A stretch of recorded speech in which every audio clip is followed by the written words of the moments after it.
Hi everyone, and welcome to this special edition of the North Central U.S. Climate and Drought Outlook webinar. My name is Molly Wolozin, and I am the Midwest Regional Drought Information Coordinator with the National Integrated Drought Information System, or NIDIS. The typical host of these webinars is Doug Cluck, but he is out on vacation this week, so I will try my best to fill in for him.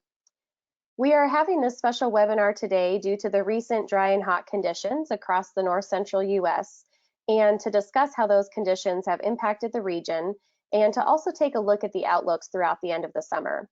This webinar is in addition to the regular monthly webinar, which is still scheduled for Thursday, August 19th at 1 p.m. Central. I will put a registration link in for that upcoming webinar in the chat box here in just a second. Dennis Toddy is the director of the USDA Midwest Climate Hub, and he will be our presenter today. If you think of questions throughout the presentation, please feel free to put them in the questions box, and we will have time at the end for questions and discussion. So Dennis, I will turn it over to you. Great, thanks Molly. And in addition to questions, if you think I'm an idiot and you think I'm saying something wrong, you're allowed to say that. That's a fairly that's a common thing too. So thanks for the introduction, Molly, and thanks for hosting. I appreciate this. We were tag teaming this because I was on vacation last week and Doug is gone this week. So we were trying to figure out when to fit this in between our regular monthly ones. We have at this point in the month, we have some additional information available. We're missing some pieces of information. I'll note that as we go along. So, and Molly, thanks for sharing the link for the for people who are not signed up for the regular monthly webinars. Okay, just a reminder, these are a collaboration among a number of federal and state agencies, something that we really enjoy doing. Not enjoy having drought, but enjoy collaborating, sharing information to be able to deal with conditions that we have going on right now. This will be recorded and shared and made available for people afterwards. So you can share this or review this as you need to. A reminder, our next regular one is August 19th with the Montana State Climate Office. Will be presenting. Not sure who's presenting from the office, so I didn't do that. And then yes, please do type in questions along the way and we'll address them as we go along. Okay, our usual format, going to address a little bit different version of current conditions. We'll do a more abbreviated version of some of the impacts, so we tried to cover them as much as possible. There's quite a bit of effort that we go through trying to harvest impact information from our regional partners. So we did an abbreviated version of that on the hydro side, agriculture, and some of the fire smoke issues. And then we'll do a little bit of abbreviated update on the near-term outlooks for autumn and then drought outlooks. Okay, touching on our current conditions, we're going to have to use just our 30 and 90-day maps. Our frequent state-by-state rankings are not available until I believe the 8th or 9th of the month, so we're just a few days ahead of that. So we're going to do with just what we have right now. So the first two sets of maps are going to be last 90 days and last 30 days. First, we're going to do precipitation. So total precipitation is in the upper left-hand side. The scale is on the bottom. So the darker purples are the heavier precipitation amounts. Lower right-hand side is percent of normal, percent of average. Greens and blues, which are more limited across the region over the last 90 days, are above average. The oranges, reds are below average, and dark reds are the worst. So this signal and the story is that we're talking about today is still the same story we've been talking about throughout much of the spring and summer. Dry in the northern plains and somewhat wet, but not too bad in some of the other areas right now. So pointing out some of the precipitation totals, these kind of stood out to me as I was looking at this. The tannish colors up in the upper left-hand side of the precipitation are 2 to 4 inches. That's 2 to 4 inches of precipitation total in the last 90 days, last 3 months. Really remarkably dry up in that area. And then you get down into the Missouri, Illinois, Indiana area. We've had, mid-teens, 16 to 19 inches. But if you look on the lower right-hand side, that is not that much above average. We have a few areas that are 150% of average, and then some larger green areas that are like 110 to 130% of average. So somewhat above, but still not that crazy overall. And then, the Northern Plains area, the large areas of red, 50% of average at 90 days is really pretty astounding. If we jumped ahead to 30 days, again, a very similar pattern, dry in the northwest, wetter to the east, but more limited areas of above average precipitation and a lot more spotty. Spottier is a typical thing during the summertime. You get individual storms that are not widespread, so you do have some wetter than average areas. And then we've had some improvement. We'll talk about some of that as we go along up in the Northern Plains a little bit. And we've had some worsening to the east. You see over in Iowa, over to southern Wisconsin, we have some areas there that are running 50 to 75% of average or less than 50% of average in the last 30 days. That's on top of some dry conditions we've had earlier. And then North Dakota, Montana is still running quite dry overall. Now let's jump ahead to temperatures and compare them. Here we've thrown them both on the same slide. Upper left-hand side is last 90 days. Lower right-hand side is last 30 days. And here we're dealing with anything that's in yellow to green is close to average. Green is slightly below average. Yellow is slightly above. And then the reds and browns are more above average temperatures. So much of the Northern Plains has been above average for the last 90 days, somewhat less for the last 30 days, but still above average. We've had high pressure parked up there that's kept them from getting precipitation. That also leads to warmer temperatures. And then drier conditions at the surface also help reinforce that because drier surface, that solar radiation, it doesn't have any water to evaporate. So it goes to what we call sensible heating, just warms the atmosphere more effectively. Southern areas, eastern areas generally have been closer to average and less warm. That's kind of impacted some of our crop development. We'll talk about that more as we go along here. Okay, let's jump to some of our impact issues right now. First, we're going to deal with water, hydrology issues. Looking at soil moisture, we're going to look at a couple different versions of soil moisture conditions, kind of looking at the overall situation. Okay, couple graphics here. Upper left-hand side is a relatively new product from USDA called Crop Chasma. It's kind of a combination of satellite and some modeling going on. Typical, the browner the area is, the worse the soil moisture or crop conditions kind of are. Lower right-hand side, and anything that's bluer is somewhat better.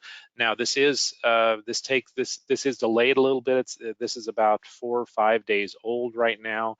So you see some bluish areas. This came right after some recent rainfalls, so it had shown some improvement. As time goes on, you would see some decrease in the crop condition situation here. So spotty to the east, again, lots of brown into the plains area. Lower right-hand side is topsoil moisture from USDA NASS. This is a weekly product of local reporters who report what their assessment of conditions is, and the amount of, or the percentage of cropland that is considered short to very short. You see very high numbers, well into the 90s up in Montana, North Dakota, into the 80s, South Dakota, Minnesota, somewhat better as you get into the eastern part of the Midwest. Though the bottom number is the change from the previous week. This is as of this past weekend. You see some increases in the east, in Indiana, parts of Ohio, where the conditions have worsened over that time period. So same story we've been talking about. Mixed but not too bad in the eastern states, and then generally fairly problematic out in the Northern Plains. More getting at soil moisture right now, 2 different products that assess soil moisture that tell you, again, very similar things, and these are based on percentiles. So the darker reddish, brownish, the lower on the percentile scale you are. Again, the upper left one is delayed by about a week right now. Lower right one is updates daily, and the percentile, that you can see clearly very much drying down in the second percentile or fifth up to fifth percentile throughout much of the Dakotas, Minnesota, parts of Iowa, and even starting to expand down into Nebraska. Parts of the eastern Corn Belt, Ohio, and some other areas are showing some dryness. It's something to be monitored. Not too much of a problem yet, and outlooks will probably help them overall. So pretty consistent message overall again. Another assessment of the hydrologic situation is 7-day average stream flow. Again, same colors. Greens are in the middle of the distribution, so closer to moderate, closer to average conditions. The light blue to darker blue or stream flows are above average for the last week. And you can see actually in eastern parts of our region, we do have some pockets that are above average stream flow. But then as you go further west, Iowa, Minnesota, lots of below to much below, and out in the plains below to much below stream flows that we're seeing there, indicating some of the longer term dryness and really not a lot of water in the way of runoff. Eastern areas that have just seen some more precipitation and a little bit wetter overall. So some various details on water issues. This kind of lops over into the ag issues, water quality problems in the Dakotas for livestock. The lack of water, lack of runoff. They use lots of ponds up there to provide water for livestock. When you don't have enough runoff, you end up with high nutrient levels that are problematic for, and stepping somewhat outside of my area, water quality issues that are not able to be used for livestock. So that's led to some water supply problems and having to haul water to some of those folks. From South Dakota, there were some fish kills in the Vermilion River in southeastern South Dakota because of some heat and low water levels. Water has been limited for urban and some other areas, Sioux Falls, the Des Moines area, a little bit of problem with stream flows and access to water there.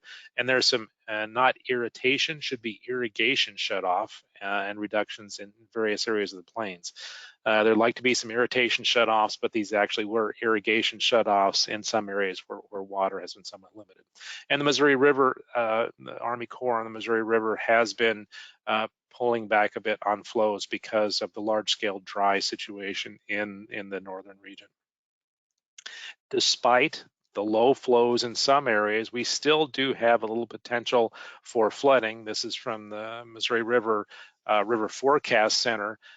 Looking ahead for August, September, and October, there are a few places, mainly in Missouri, where there is some risk of flooding. This is because of some wet conditions more recently, and then the usual potential for some heavy rainfalls, spotty heavy rainfalls, which can produce some flooding. Widespread flooding is not predicted at all, but these are more spotty areas that are problematic. Okay. Drought situation, jumping ahead of the drought situation now, just released this morning. This is from the National Weather Service Central region, basically covering all of the area that we address with these webinars. Lots of D2, D3, D4, all across the northern tier of the region. The eastern part of the region, mostly clear, a few spots here and there, but quite small. Lots of problems throughout the west and northern areas, and some increasing areas in the central plains. Let's bop that up and show you, this is the change in the drought monitor over the last 4 weeks. Lots of degradation out in Montana, Wyoming, Minnesota, and parts of Iowa, and then down in Nebraska and Kansas. While there has been some improvement in a few areas, the Dakotas, Iowa, and the eastern part of our region, and then you see down in Colorado some improvement because of a very active monsoon season, mostly outside of our area. Just a quick note, I didn't include a picture of this if you've been watching. Colorado has had some mudslide issues because of heavy rains on top of previous burn scars. In fact, I-70, which is a very major transportation thoroughfare west through Colorado, has been closed indefinitely because of a mudslide on top of I-70 in Glenwood Canyon, which is invoking lots of extensive detours for people around that area. From a climatological perspective, this is the largest regional coverage of drought conditions since spring of 2013. Probably March or April of 2013, which was a carryover from the end of the 2012 drought, which we saw quite a bit of improvement at that point. So the largest we've seen in the last 8 years. There are a couple other periods, the drought monitor goes back to about the year 2000. We had a couple other periods with similar coverage back in the early 2000s, but this is the most coverage we've seen in this region since 2013. Okay, let's jump ahead to ag. Obviously, my favorite part of this, where we talk about ag issues and what's happening. So we'll jump to here, pasture and range conditions. These are USDA National Agricultural Statistics Service. These are similar to the soil moisture plots we showed previously, and these are thanks to Brad Rippey at the USDA Office of the Chief Economist. So pasture and range conditions state by state. The upper left-hand side is good to excellent. The lower right-hand side is poor to very poor. And the number on top is the percentage, and the bottom number in each state is the change from the previous week. So the similar story that we've been talking about here, lots of pasture and range conditions that are poor to very poor up in the Dakotas, Minnesota, Montana, and Wyoming.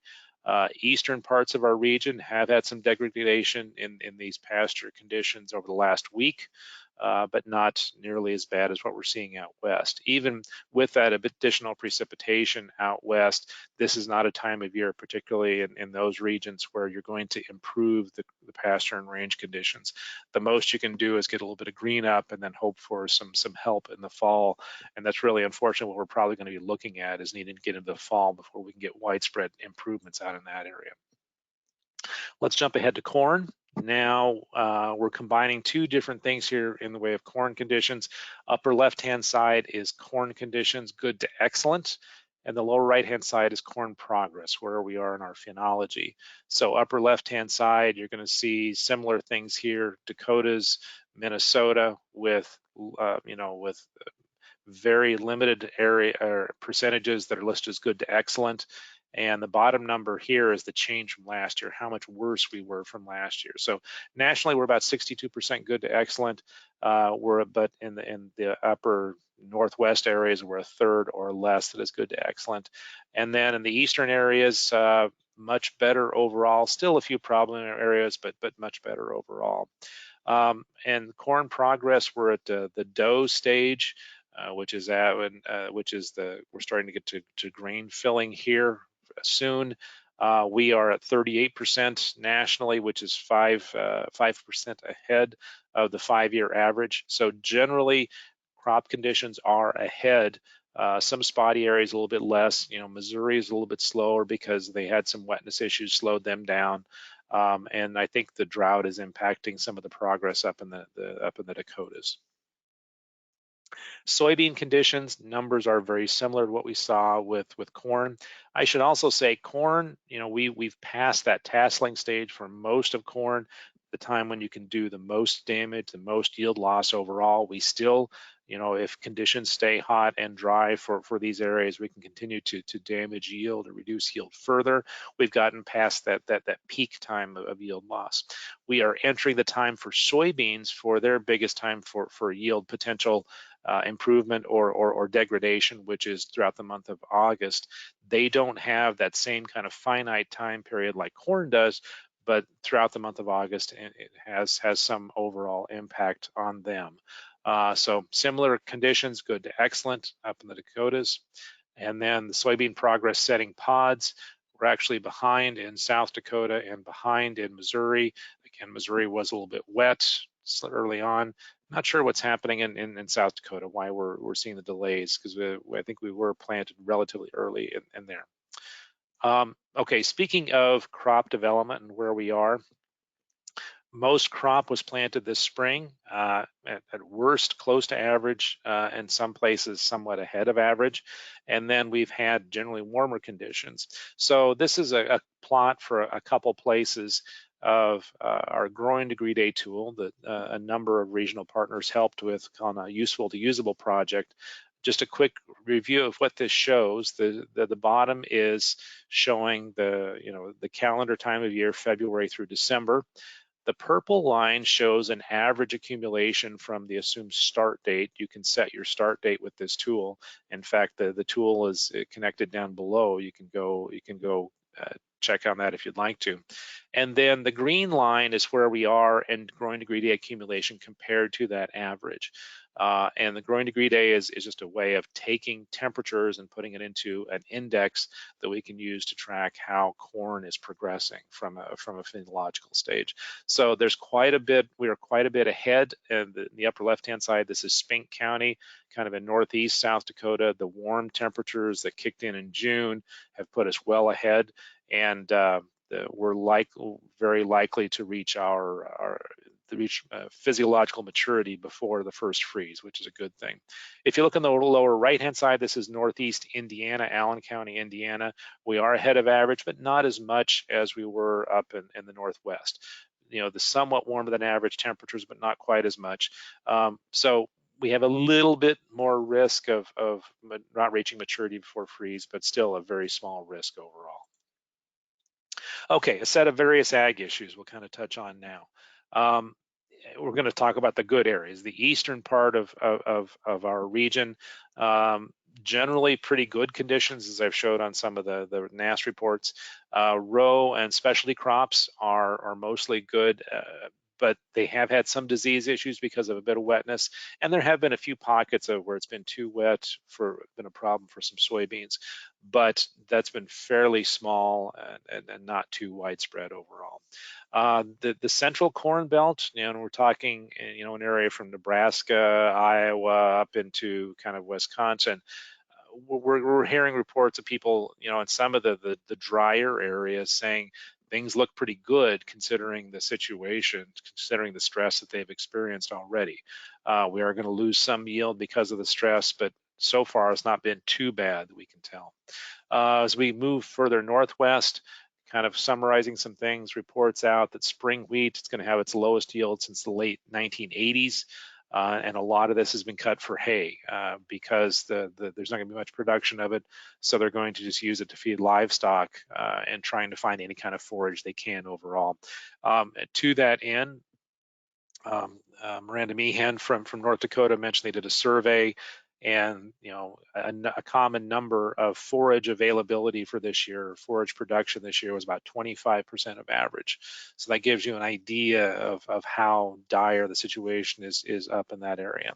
Some of the nitrate issues and some feed and water, we've had some livestock deaths, and you can not kill livestock, but also have some fertility issues. So we have had some problems up in that area.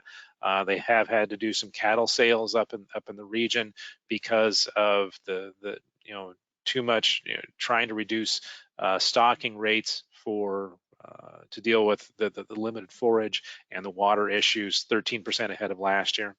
Oddly enough, reports out of South Dakota winter wheat was fairly good considering the overall conditions. And then we've spoken before about water and feed issues for livestock. Okay, one more piece of impact information is smoke and wildfire. The smoke issue has come up frequently. This is a graphic from this morning from airnow.gov that incorporates a bunch of pieces of information that's really quite useful. The grayish area are areas where we're seeing smoke impact this morning, and then the dots give you a color of reports on what the air quality is. The green is good conditions, the yellow is moderate conditions, and then you get down to the oranges and reds, you get down to increasingly unhealthy conditions because of the smoke near them. And most of this smoke is coming either out of Canada or some from the West. Most of our fires right now The biggest fires are in the West, California, and the Northwest, but we do have some smaller ones in the Northern Plains. And I say smaller in quotes. Some have just been a few hundred acres. Some have been tens of thousands of acres out in the Montana, Wyoming area because of that dry condition and heat that we've had. So check this out if you want to get some more details on it. So, just kind of reiterate on the fire situation. We need to continue to monitor the situation with the dryness and the heat. The outlooks don't give us a ton of hope for improvement throughout the year and into the harvest time. And harvest time tends to be a drier time anyway. That's good for being able to get things out of the field.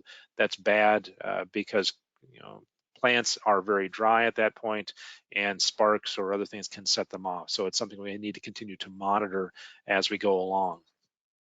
The smoke has been a problem for human health. This will continue to vary over time. We will get periods of smoke, and people should listen to local advisories from the National Weather Service or other entities about the risk for human health and heed those, especially people that are needing to work outside in those situations.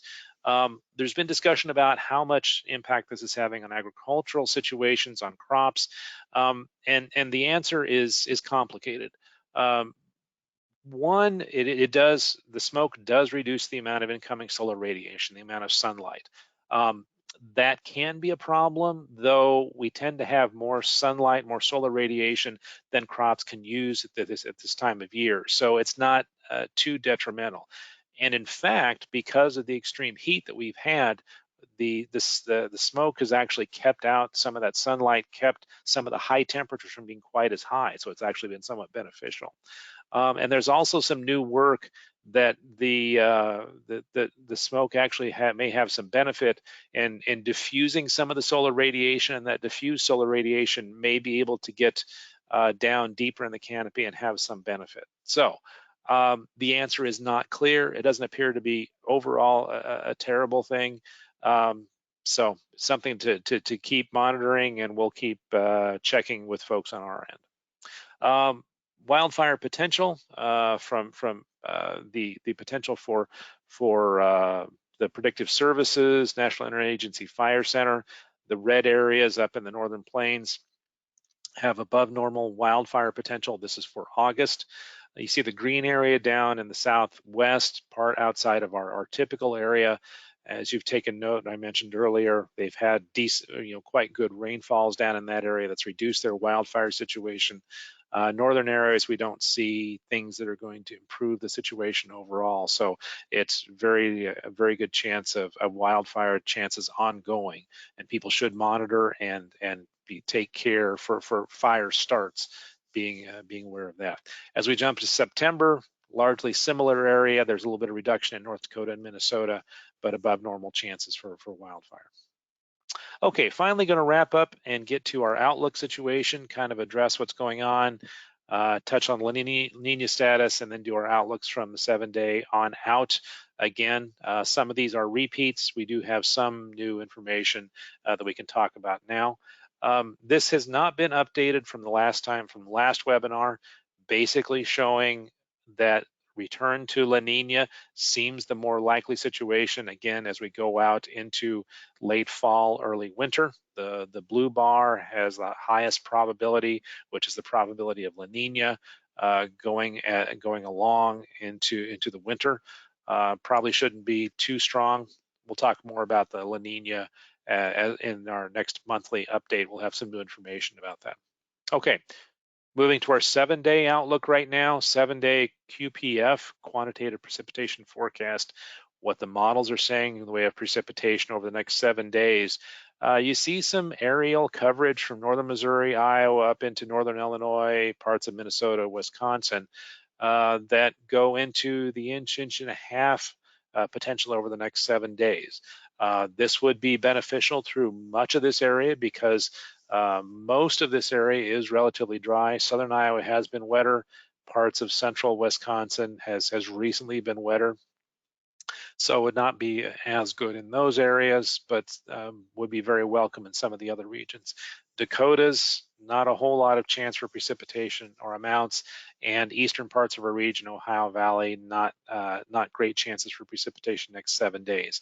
And if you have taken note, temperatures are going to increase and become warmer again. We can see that as we go along in our 8 to 14 day outlook released yesterday.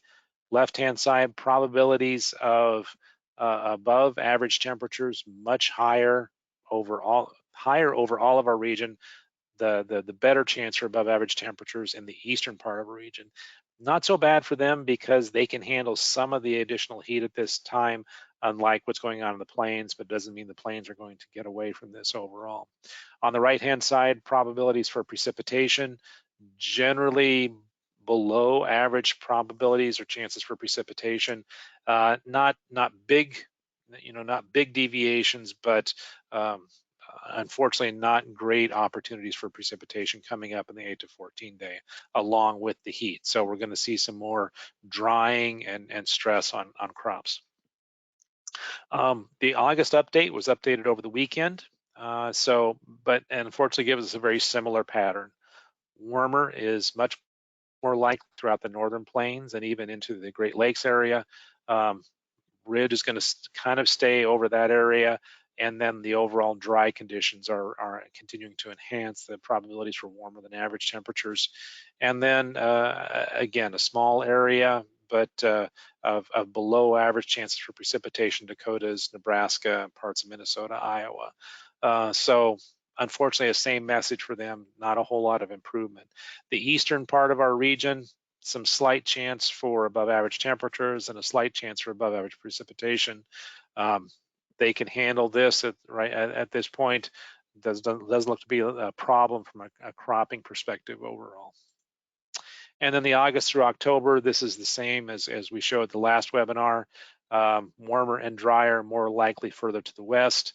Warmer, but possibly wetter further to the east. And then because of the potential for heat and dryness continuing, we have an updated drought outlook this is the monthly drought outlook, mainly persistence of drought throughout most of our region and possible development into parts of South Dakota and Nebraska. There's a little pocket over eastern Michigan that may see some improvement with better chances for precipitation, and we still have a pocket holding on there. So, no surprises here, drought holding on and possible expansion in some of the driest areas. Okay, to kind of wrap things up here, mostly warmer than average in the north and west, somewhat cooler to the south and east across our region. Generally dry throughout the plains. There's been a little bit of recent improvement. Worsening in the central plains and some places eastward. The east has generally been good, a little bit wet in places, and a bit variable, but much better than we've had in the west. Drought issues are persisting in the northern plains with some smaller pockets elsewhere. Various water issues, mostly west overall. A few flood issues here and there, but mostly minor compared to the water limiting issues. And then fire and smoke problems, particularly in the driest, the fire issues in the driest areas, smoke issues for everyone, depending on, these are going to vary over time depending on atmospheric conditions, how the fires are doing and how they're transporting smoke to our area. So from an outlook perspective, no really major changes that we're going to be seen. Some of those boundary areas between the wet and dry, we're going to see some variability and little bits of improvement here and there, but no major changes. And I'm afraid we're going to have to be well into the fall before we see much changes in the bigger drought regions. Into August, mostly warmer western areas and slightly likely drier. Eastern areas are mixed, but mostly better overall, and drought should persist and possibly expand into the central plains. Crops are going to mimic this situation. Problems will continue. The northern and western areas of the Corn Belt, eastern areas, little pockets of dryness, but not nearly as the problematic as we have further west. Okay, again, just a reminder of some of our websites and some of our partners who are part of this ongoing set of efforts in climate services. And just a thank you, and any additional questions that you have, please bring those up. These are a number of our regional partners and some of our experts who can help out with the issues going on. And our website, how you can get in contact with me if you need to. And if you want to follow me on Twitter, I'm at Dennis Toddy on Twitter. So thanks. Glad to have you on board. Molly, what questions do we have? What else can we cover here? All right, thank you for that great presentation.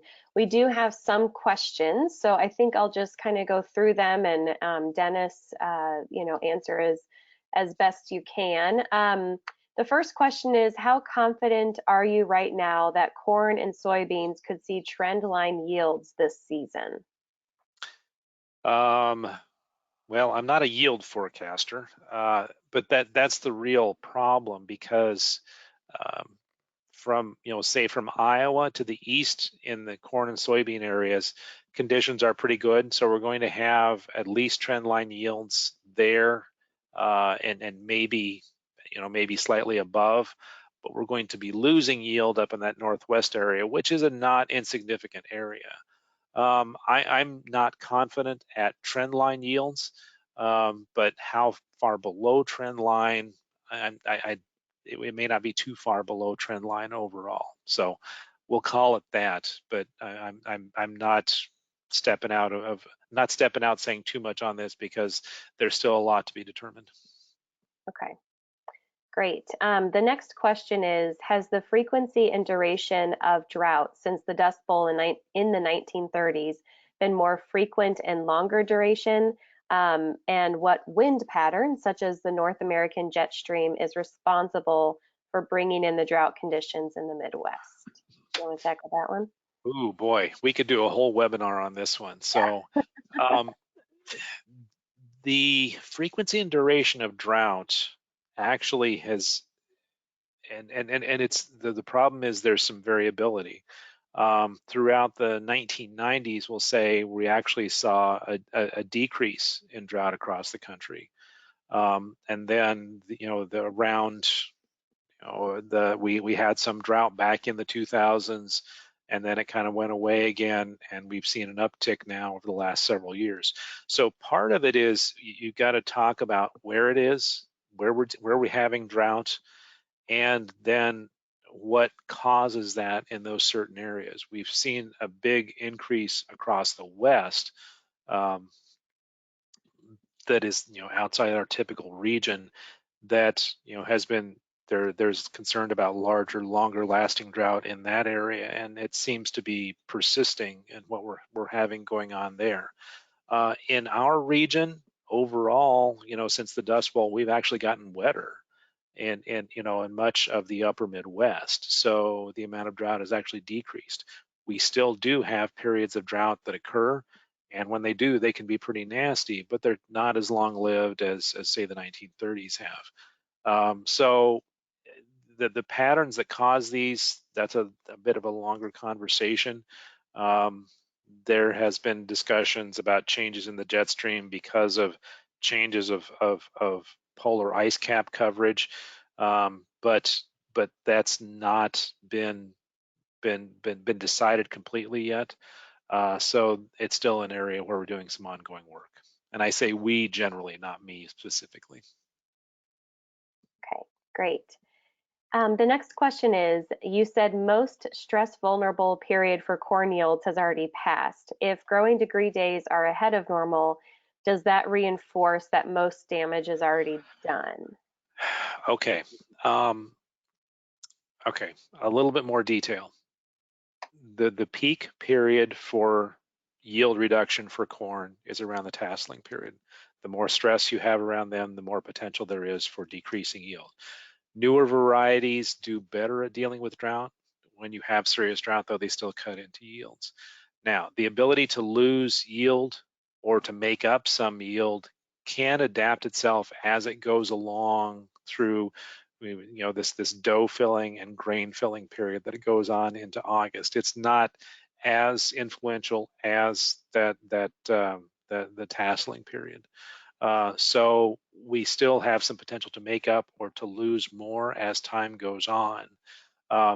but the degree days is just kind of showing you where we are in the progress, not as much as saying degree days as to where we are in the way of yield loss overall. We still have some time to gain or lose some yield in corn. The issue for soybeans, we have a much bigger window for damage or improvement on soybeans. Okay, thank you. The next person was interested, it seems like, in hearing more about nitrate issues in surface water or groundwater. Um, did you want to cover that one? Um, I guess, do you have anything else to add about that, Molly, or? Well, I guess my point of reference for this is I know, for instance, in North Dakota, there has been a lot of testing of water quality and also in other states in the upper Missouri River Basin. And I know, for instance, I think you mentioned Miranda, but North Dakota Extension, they are testing quite a bit and running into many issues with water quality in their livestock sources of water. So I don't know if I have much to add beyond that, but I do know that there are definitely some issues as they're testing the water quality, and that would be surface water. I am not aware about groundwater. And the other part about the nitrate issues are actually in some feed, that there have been some livestock that have eaten plants that have had, because of the lack of water, the plants have actually had high nitrates in them, and we had some cattle losses because of that. But Molly's right, this is mainly surface water, and it's not just nitrates, there's other bacteria, cyanobacteria, and some other ones. Water quality is not my specialty area, that basically where you have a lack of runoff, you get concentrations of some of these that occur in surface water bodies, and with high temperatures that leads to additional development of some of these. If you want to know more about that, let us know and we'll get you in contact with some of those folks. Yeah, and I was actually just going to say that we've been hosting a tribal webinar series in the Northern Plains, and Miranda did speak about the water quality testing and issues on one of those. So I will post a link in the chat box to that recording, which will also say the time that she spoke on the webinar as well. So, so I will do that here in a second. Okay, the next question is related to the Grand Forks, North Dakota area, and that it seems like rain systems coming from the west tend to dissipate as soon as it reaches sort of the 30-mile radius outside of the town. The person's wondering, is this due to the high amount of agricultural drain tile, which may be creating a heat dome of high pressure? There are influences of drainage in the hydrologic system, but there really are not influences that you of drain tile causing issues in the atmosphere. What you mention is something we commonly we hear about that a lot of different places, and I think part of the thing you're seeing in Grand Forks is partially a radar issue, because the Grand Forks is a National Weather Service office and there's a radar in that area. You see storms, or look like there's storms that are coming closer to the radar, then they kind of disappear and then they look like they reform. It's a matter of what the radar is seeing in some cases. Sometimes you do get dissipation of storms close to areas, but it's a problem we see a lot during dry conditions. Summertime thunderstorms are very spotty. They're always very spotty. But when you have more of them during a summer or have wetter summers, if you don't get one storm, you'll get the next one in a few days. And in summers like this, if you miss one, you don't sometimes see one for another 7 or 10 days or something like that. So it really exacerbates something that does typically happen during the summertime. There's nothing particularly special about Grand Forks, why we would see something like this. It's always an interesting thing to study. I don't think Grand Forks is a large enough area that would be causing, we do know larger cities do influence the weather and climate around them. I don't know if Grand Forks would be large enough to influence something like that or not. Okay, thank you. The next question is it too early to start looking at the 2021 to 22 snowfall in the upper Missouri River Basin? Is it too early to start looking at that? No, it's not too early to start looking at that. Because of, I mentioned the La Nina, probably a weaker La Nina, there is some increased potential for snows in the upper Missouri Basin and a slightly increased chance for colder than average temperatures. If you look at the outlooks going into the winter, I think they may be reflecting that yet as the assurance or likelihood of La Nina coming back does come into play, then those chances may increase somewhat. Right now, we're far enough out that we can't say, with a great deal of certainty or say too much more about it. But there is a chance of some of that happening. So it's worth keeping an eye on. I don't think, we sometimes think about that as we've had some really bad La Nina years and had big snowfall events. Well, I think that would not be a bad thing to have this year, given the overall dryness. We need to get some more water back on the landscape. And if that happens as snow, I think people would be happy with that. They just want it to happen after they get crops out of the field. Yep. Okay. The next question is, if the drought persists into the fall, what does this mean, or how does this set up the subsoil recharge going into the 2022 season? You nailed it. You nailed it. That's it. If the to expand on what I mentioned a little bit about the drought extending into the fall, there is a shift that occurs in the climatological patterns from between seasons. We shift from our summertime pattern to a fall pattern where we get more big areas of low pressure, high pressure, and those big areas of low pressure tend to produce wider spread, lower intensity precipitation amounts. You don't get big thunderstorms, but you get wide areas that get an inch or two of precipitation. Those are particularly beneficial at getting water back on the landscape because they're lower intensity, day or two rainfalls. You get a lot of infiltration in the soil moisture, and you're not using up much of that out of the soil by this time of year. You don't evaporate much. The crop is using very little of it. So that gives us our better chance to be able to improve our soil moisture condition. We need to have that, particularly this year, because of the very dry conditions in the northern plains, Minnesota, Iowa.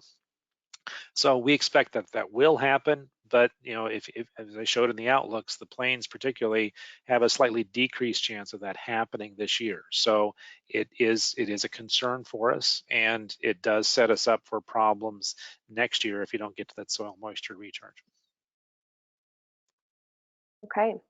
The next question is, can we make a correlation between the effects of smoke and fire on the long-term climate trends, other than we're, looking more and more like Mordor, which I had to look that up, and I think it's let's see, some mythical world that is not very good. Well, the fire smoke issues are not as much local issues as they are from the Western U.S. and Canada, where we're seeing some longer term. Some of those we have fires during most summers anyway, but some drier conditions, particularly in the West, are leading to more fires and then more smoke because of that. These areas have not burned as much because the natural process was burning, so there is more there to burn. Plus, we are seeing extreme drought conditions on top of that. So that combination is putting us in a very dire fire situation. So we're seeing more and more of these intense smoke events, and with the right conditions, that smoke can reach us. So it's a double whammy situation where we have intense drought and leading to a longer, in fact, talk about leading to a longer fire season. Some folks in the Western U.S. have said there is no longer fire season. It's always fire season now. Typically the fall in the West would be the drier time when you would expect that. And then some folks out there have said it's fire season all the time now. We don't have a non-fire season. Okay. The next question is there a mixed index of, for instance, using temperature and precipitation for yields, for example, for corn? Yes, there is actually something that a person from Iowa State came up with, and I did a little bit of work with it on my PhD, something called an aridity index. Basically, it normalizes, which means it compares temperature to averages and precipitation to averages. And if temperature is above average, and then you normalize it compared to some kind of distribution. And if precipitation is below average, that leads to increased aridity. And a higher aridity number leads to decreases in yield.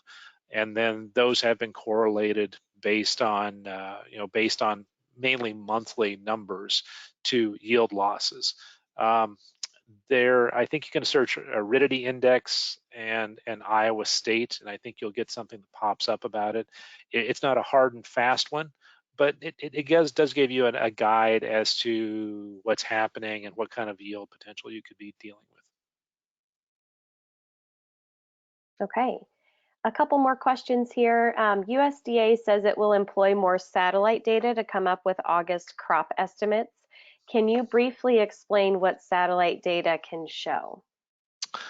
Okay, I can't duck because I'm working for USDA, but I mean you can use satellite data to incorporate more information about crop condition on a more detailed basis. It shows how much more stress in certain areas, and you can get some more details about coverage areas of how much is being impacted. You know, the USDA NASS data are generally pretty good, and we've used those for a long period of time, so they're good historical evidence, but they don't give us as much detail as we'd like to see. So I think some of the data gives us more details on coverage areas of some of the more severe conditions and how much potential yield loss there is. I don't know many details about how that is done, but if you, the one graphic I showed, or the one image I showed with the crop chasma, if you go look at that, that's probably one that they're incorporating some of that into it, some of those yield estimates. Okay. And the last question we have is an interesting one, asking about how much of an impact will the dry soils have on the possibilities of an early frost? Jerry, that's an interesting question. I always trust you to come up with an interesting question. Part of that depends on what our moisture situation. If we can get a return to some moisture in the air, that could help improve our, that could limit. If we get some more moisture in the air, that could help to delay some of our frost potential. And what Jerry's kind of getting at there is when you have very dry air, very dry conditions, you can cool down a bit more quickly at night, and maybe, instead of getting to 35 or 34, you get down to 31 or 30 degrees, and then you get into some frost or freeze situations. I don't have a logical answer that I can give you for that. The dry conditions are a potential risk because the soils are dry. If the crops dry down sooner, they're not transpiring much more moisture. So it could be a risk, but if crops are mainly past, their potential for damage, it may not be a big issue overall. So I'm doing a good tap dance around your question, but that's kind of what we can see right now. Okay, and one more question came in. You touched on this a little bit, and again, you're not predicting yield here, but how bad will yield loss be in the northern plains, North Dakota, South Dakota, Minnesota, for corn and soybean versus the historical yields? Yeah, it's going to be below trend. I don't see any way that those three states come in above trend at all.